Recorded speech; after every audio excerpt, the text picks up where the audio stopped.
Ma, my uncle said it loud enough for the whole table to hear. Don't worry about Marcus, he told my cousin's new husband, waving a hand in my direction like he was shooing a fly. He's just a welder, fixes pipes for a living.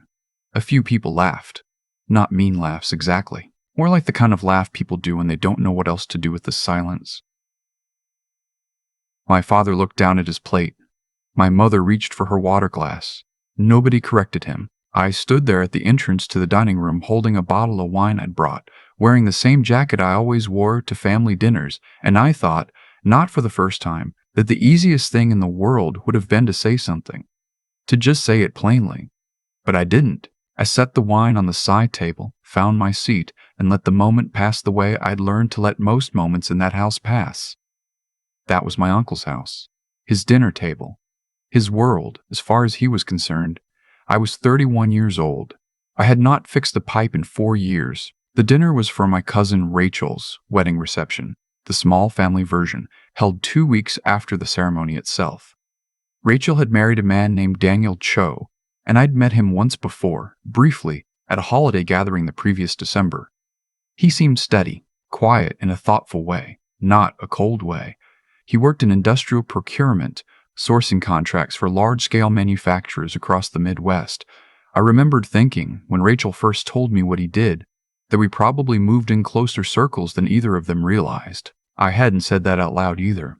The house smelled like roast and candles, and my aunt had set the table with the good china she only used 3 times a year. There were maybe 20 people packed into a dining room built for 12, folding chairs pressed against the walls, conversations overlapping, kids running somewhere in the back of the house.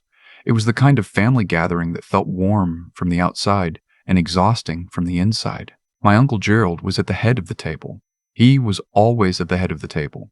He'd built a mid-sized construction company over 30 years, and he wore that fact the way some men wear a watch, always visible, always ready to be noticed. He was generous in his way. He paid for things. He showed up. But his generosity had a current running under it, a quiet expectation that you would remember who had given and who had received. In our family, Gerald kept a ledger. Not a written one, just one he carried in his chest. I had been in Gerald's ledger since I was 19 when I turned down a job with his company to go work in a fabrication shop instead. He'd called it ungrateful. My father had not disagreed with him. I'd spent the better part of a decade watching Gerald use that moment, at dinners, at holidays, in passing comments dressed up as jokes, to establish a certain version of me for the family. The version where I was stubborn, directionless, a man who worked with his hands because he lacked the vision to work with his head. The version where I was just a welder. I ate and I kept to myself. My cousin Thomas sat next to me and talked for 20 minutes about a truck he was thinking about buying. And I listened, and I asked the right questions, and it was genuinely fine. I liked Thomas. He had no agenda. He was just a man who loved trucks and liked having someone to talk to about them. Across the table, I watched Daniel Cho. He was polite in the way of someone raised to be present. He listened when people spoke to him. He didn't dominate the conversation, but he didn't disappear into it either. Rachel kept her hand near his on the table, not always touching, just near. They looked like people who had found something real. About an hour into dinner, Gerald started talking about a new contract his company had just landed, renovation work for a logistics facility out near Columbus. It was a good contract. Gerald said so 4 separate times, and everyone nodded and congratulated him and asked the right appreciative questions. Gerald expanded into the attention the way he always did. His voice got a little fuller. His gestures got a little wider. Big structural work, he said. Not the kind of thing just anyone can handle. You need relationships in this industry. You need to know people. He glanced at me when he said it, just for a second, just long enough. I took a sip of water. Daniel had been quiet through most of Gerald's story, but now he looked up from his plate with the expression of someone making a connection he hadn't expected to make. "What facility?" he said. Gerald told him. Daniel set down his fork. He looked across the table at me, a look that lasted maybe 3 seconds but felt much longer. And then he looked back at Gerald and said, "I'm sorry, can I ask what's the general contractor on that project?" Gerald named a company. Daniel nodded slowly. "And the fabrication subcontract," he said. "The structural steel component. Do you know who's handling that?"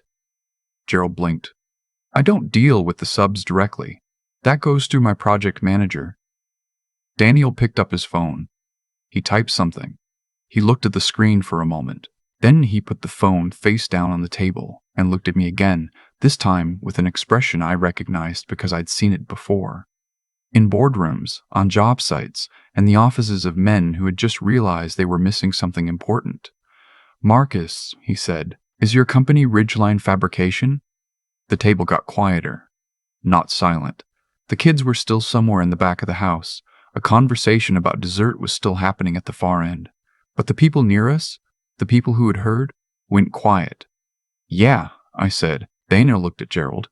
Then he looked at me. Then he stood up. Not dramatically, just naturally, the way a person stands when something requires them to be standing, and he extended his hand across the table. "My company has been trying to get a meeting with Ridgeline for 8 months, he said. "Resource fabrication contracts for 11 manufacturers in Ohio and Michigan. Your work is on 3 of our facilities already. I didn't know you were Rachel's cousin." I shook his hand. He held it for a moment longer than a casual handshake. The kind of grip that means something. "It's good to finally meet you," he said. I said it was good to meet him too. Nobody said anything for a moment. Then someone asked for the bread and the table slowly started moving again, but it was the kind of movement that happens on top of something that has just shifted. The conversations resumed, but they were different, quieter, more careful about where they stepped. Gerald sat very still at the head of his table. I had known Gerald my entire life. I had watched him work a room, manage a reputation, keep a ledger. I had never once seen him look the way he looked in that moment.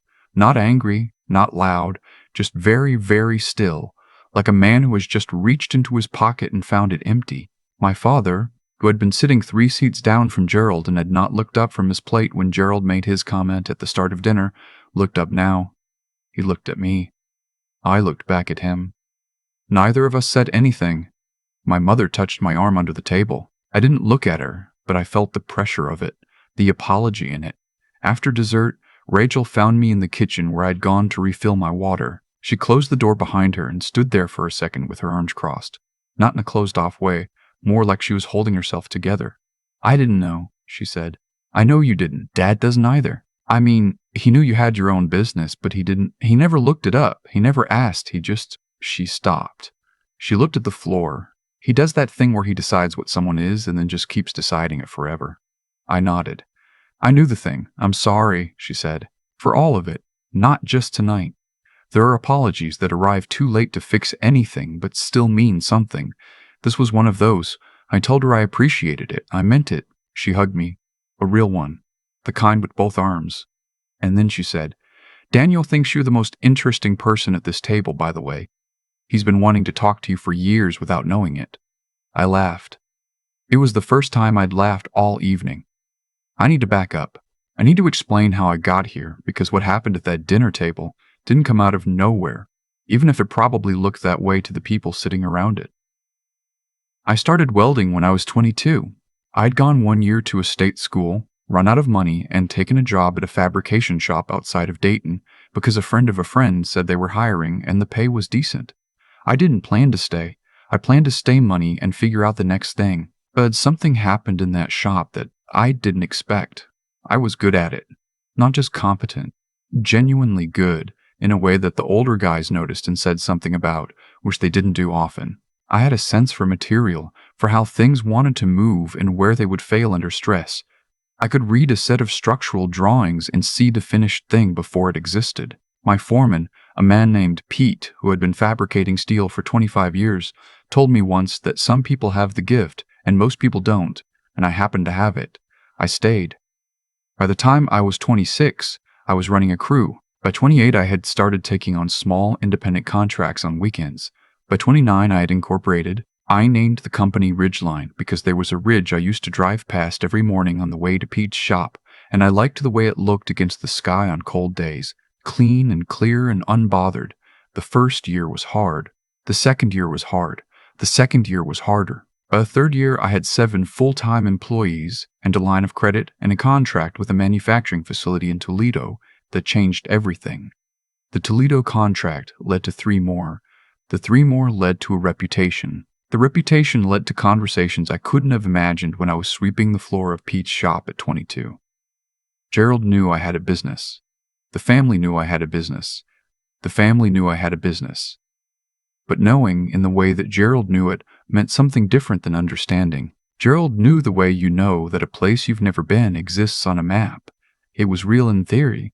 It didn't interfere with the version of me he'd been carrying around since I was 19. What I didn't know at Rachel's dinner, what I found out 3 weeks later through a conversation with my father that I hadn't expected him to have with me, was that Gerald had not been passive in his version of me.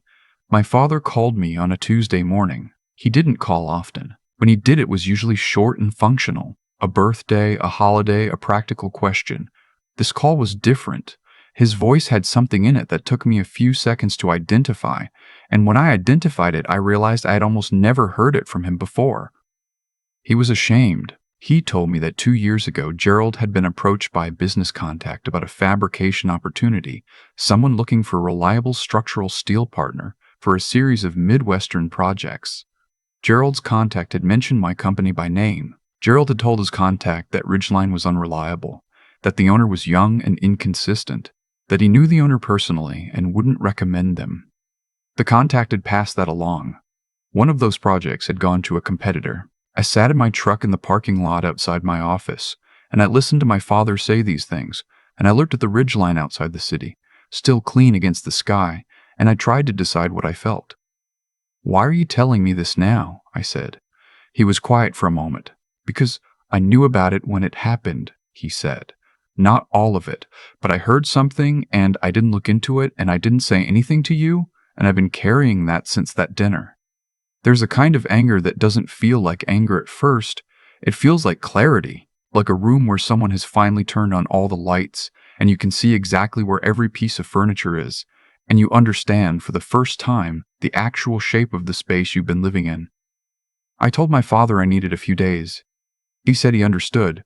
I ended the call and I sat there for a while longer and I watched the ridgeline and I thought about Pete telling me I had the gift and about the Toledo contract and about 7 employees and then 14 and then 23 and about the fact that none of it, not one piece of it, had required Gerald's approval or Gerald's recommendation or Gerald's version of me to be true.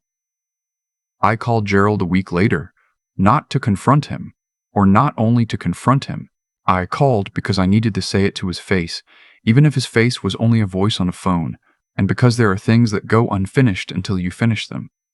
He picked up on the 3rd ring. I told him I knew about the conversation with his contact 2 years ago. I told him I knew what he'd said about my company. He didn't deny it. He said he was trying to protect the family's reputation. He said my company was unproven at the time. He said he'd made a judgment call. I listened to all of it. I let him say everything he wanted to say. Then I said, "You didn't make a judgment call about my company, Gerald. You made a judgment call about me at 19, and you've been applying it ever since. That's not business. That's personal." He didn't say anything. "I'm not calling to ask for an apology," I said. "I don't need one. I'm calling because I needed you to know that I know. That's all." I ended the call. Daniel and I had lunch the following month. We met at a place near his office in Columbus, and we talked for 2 hours. First about business, the contracts, the manufacturers, the pipeline he was managing, and then about other things. He'd grown up in a family that also had a Gerald, more or less. Someone who kept the ledger, someone whose version of you was the one that got used at dinners. "Rachel told me some of the history," he said. "It's not that unusual," I said. "No," he said, "it's not. We ended up signing a preliminary agreement that afternoon, not a final contract. There were details to work through. Both of our legal teams had things to say, but the shape of it was there. Ridgeline would become the preferred fabrication partner for 3 of his company's largest manufacturing clients in Ohio. It was the biggest partnership I'd entered since the Toledo contract. I drove home on the highway with the windows down and the radio off, and I thought about my uncle at the head of his table, very still, reaching into his pocket. I thought about my father's voice on a Tuesday morning. I thought about Rachel with her arms crossed in the kitchen, holding herself together. I thought about Pete. I thought, when someone tells you what you are and they're wrong, you have 2 choices. You can spend your energy correcting them, explaining, proving, defending, and in doing that, hand them the power to define the terms of the argument. Or you can go build the thing and let the thing speak and let the moment at the dinner table take care of itself. I had not planned the dinner. I had not invited Daniel to look at his phone. I had not stood up and announced anything. I had just kept building. And one evening in my aunt's dining room, with the good china out and the candles lit, the truth had walked into the room on its own and introduced itself. My uncle had handed my cousin's new husband a wine glass. He'd told him not to worry about me. He'd said it loud enough for the whole table to hear. The wine in that glass was from a vineyard in California, whose tasting room had been built with structural steel fabricated in my shop. I found that out later. I thought about mentioning it. I decided it was enough.